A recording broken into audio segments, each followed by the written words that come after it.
نبی کریم صلی اللہ علیہ وآلہ وسلم نے فرمایا، اگر میرے پاس احد پہاڑ کے برابر سونا ہوتا تو میں پسند کرتا کہ اگر ان کے لینے والے مل جائیں تو 3 دن گزرنے سے پہلے ہی میرے پاس اس میں سے 1 دینار بھی نہ بچے، سوا اس کے جسے میں اپنے اوپر قرض کی ادائیگی کے لیے روک لوں۔ رسول اللہ صلی اللہ علیہ وآلہ وسلم نے فرمایا،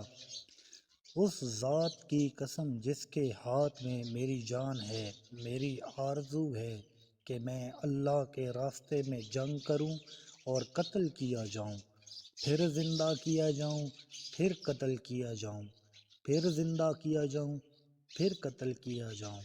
ابو ہریرہ رضی اللہ تعالی عنہ ان الفاظ کو 3 مرتبہ دہراتے تھے